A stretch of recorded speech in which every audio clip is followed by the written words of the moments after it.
क्या आपको पता है दोस्तों, रावण की लंका के द्वार की रक्षा जगत जननी माता चामुंडा कर रही हैं? आइए देखते हैं। उस समय की बात है जब रावण अपने मधुर संगीत से महादेव को प्रसन्न कर रहा था। महादेव, पार्वती और सभी देवताएं रावण के मधुर संगीत का आनंद ले रहे थे। तभी महादेव प्रसन्न होकर प्रकट होते हैं और रावण वरदान में मांगता है आत्मलिंग। तब महादेव कहते हैं, मैं तुम्हें आत्मलिंग प्रदान करूंगा, लेकिन ऐसी कोई भी पवित्र वस्तु को ले जाने से उस भक्त को वस्तु के प्रति अपनी पूर्ण श्रद्धा और निष्ठा का प्रमाण देना पड़ता है। रावण कहता है, महादेव, मुझे श्रद्धा और निष्ठा का प्रमाण मंजूर है। महादेव कहते हैं, लंका पहुंचने से पूर्व मार्ग में कहीं भी तुम पृथ्वी या अन्य स्थान पर आत्मलिंग को नहीं रखोगे और तुम पुष्पक विमान का प्रयोग नहीं करोगे।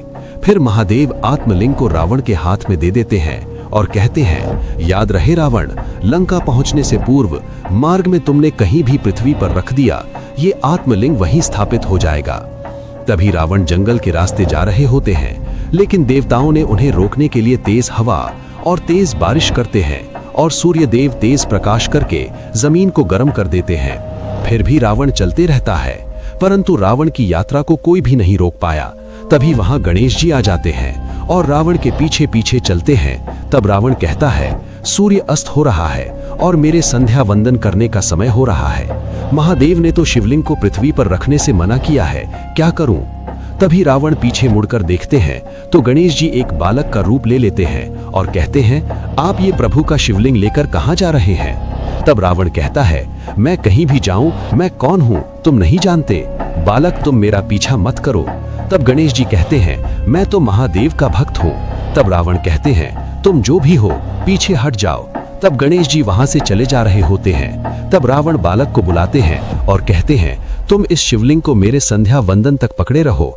तब गणेश जी शिवलिंग को पकड़ते हैं और कहते हैं, मैं इस शिवलिंग को ज्यादा देर तक नहीं उठा सकता, इसलिए मैं 3 बार पुकारूंगा, पर आप नहीं आए तो मैं इस शिवलिंग को पृथ्वी पर रख दूंगा। तभी रावण को 3 बार गणेश जी पुकारते हैं और रावण नहीं आ पाता, क्योंकि उनके पांवों को गणेश जी बांध दिए रहते हैं। तभी गणेश जी धीरे धीरे करके शिवलिंग को पृथ्वी पर रखते हैं और रावण चिल्लाते रह जाता है और नहीं आ पाते। फिर शिवलिंग वहां स्थापित हो जाता है। फिर रावण कैलाश पर्वत पहुंच जाते हैं और महादेव से कहते हैं, मुझे वरदान दीजिए महादेव, मैं सच्ची श्रद्धा और भक्ति से आपको प्रसन्न किया है। तभी माता पार्वती कहती है, मैं आपको वरदान देती हूँ कि मैं अपने अंश चामुंडा देवी के रूप में आपके लंका की रक्षा करूंगी। लेकिन याद रहे, जिस दिन आपने पाप और अधर्म का रास्ता अपनाया, मैं उसी दिन से लौट आऊंगी।